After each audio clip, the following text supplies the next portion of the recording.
வணக்கம் நண்பர்களே, இன்னைக்கு நம்ம உற்சாக நியூஸ் சேனல்ல நம்ம வீடியோல எதை பத்தி பார்க்க போறோம்னா, சிவனின் திருவிளையாடல்கள் நடந்த கோவில்கள் பல இருக்கு.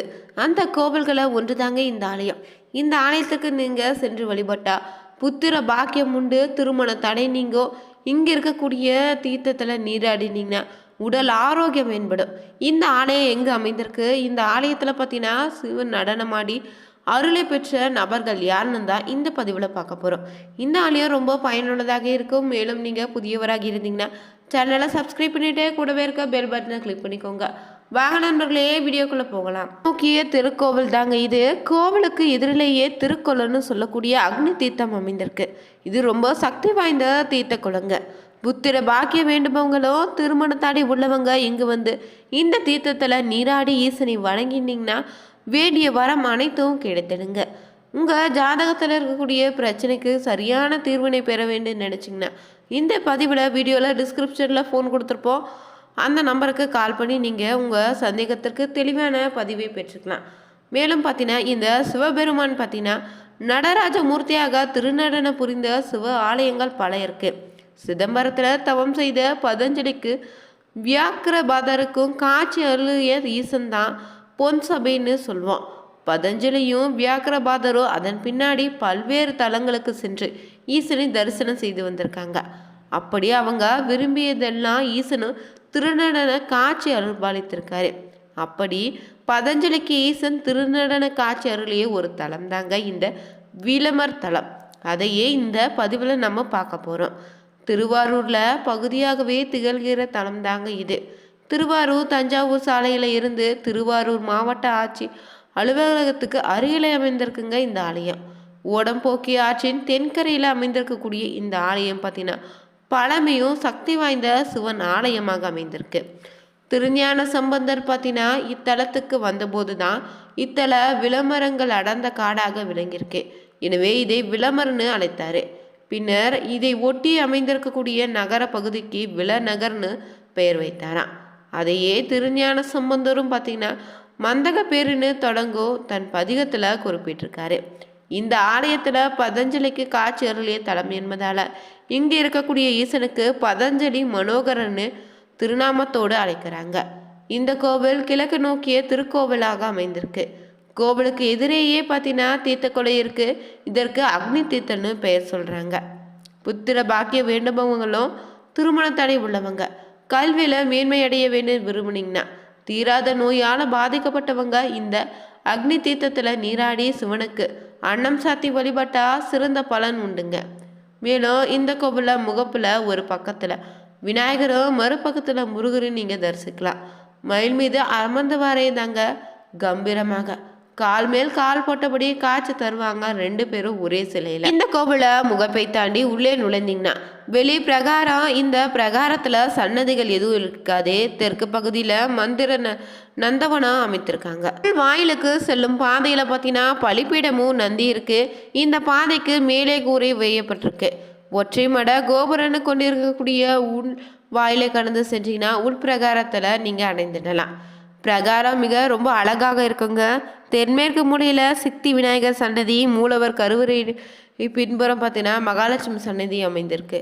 இந்த ஆலயம் பார்த்தீங்கன்னா தினமுமே காலை 7:30 மணி முதல் பகல் 12 மணி வரையிலும், மாலை நேரத்தில் 4:30 தொடங்கி இரவு 7:30 மணி வரையும் கோவிலுடைய நடை திறந்திருக்குது. சிவபெருமானுடைய ஆடலை தினமும் கண்டு அவருடைய திருவடியிலேயே இருப்பவர் தாங்க பதஞ்சலி முனிவர். அவர் தினமும் நடராஜ பெருமானுடைய நடனத்தை கண்ட பின்னாடி தான் உணவு உட்கொள்வார். இறைவனுக்கு தினமும் மரத்தில் ஏறி பூ பறிப்பதற்காக புலியின் கால்களை வேண்டி வரமாகவும் கேட்டு பெற்றிருக்காரு. வியாகர பாதர் இருவருமே பதஞ்சலி முனிவரும் இறைவனுடைய அஜாபா நடனத்தையும் ருத்ர தானவத்தையும் என்றென்று காண வேண்டி வழிபட தொடங்கியிருக்காங்க. திருவடி தரிசனத்தை காண்பித்து அருள வேண்டுன்னு கோரிக்கையும் வைத்திருக்காங்களாம். இவங்க இருவருக்குமே பார்த்தீங்கன்னா இத்தலத்தில் சிவபெருமான் தனது திருப்பாதம் காட்டி நடன அருள்பாலிந்திருக்காரு. இந்த தரிசனத்தை விஷ்ணு, பிரம்மா, முகுந்த சக்கரவர்த்தி, தேவர்களும் கண்டுகளித்தாங்க. சிவபெருமானுடைய காட்டிய ருத்ர பாதத்துக்கு இன்றளமும் தினமும் இங்கு பூஜைகள் சிறப்பாக நடத்தப்படுதுங்க.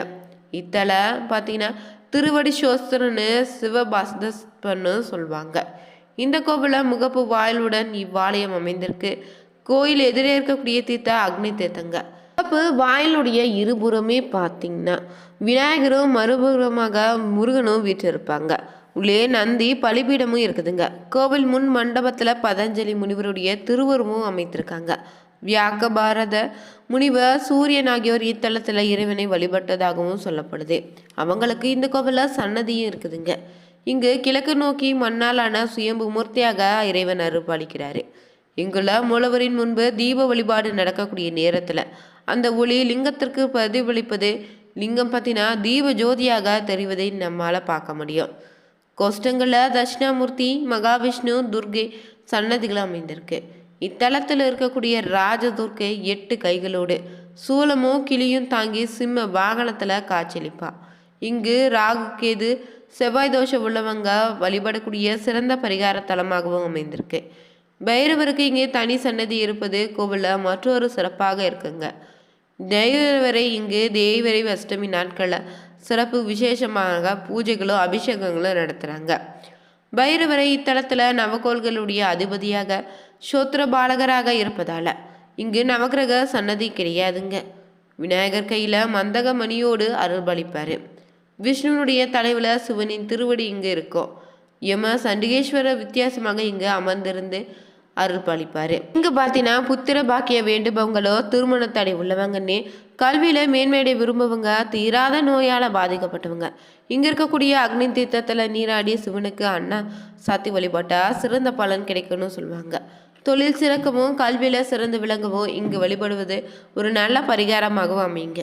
சக்தி பீடங்களில் இந்த தலம் பார்த்தீங்கன்னா வித்திய பீடமாக அமைந்திருப்பதால் குழந்தைகளை பள்ளிகளை சேர்க்கும் முன்னாடி இங்குள்ள அம்பாளுக்கு அர்ச்சனை செய்துட்டு பின்பு பள்ளிகளை சேர்க்கக்கூடிய நடைமுறை இருக்குது.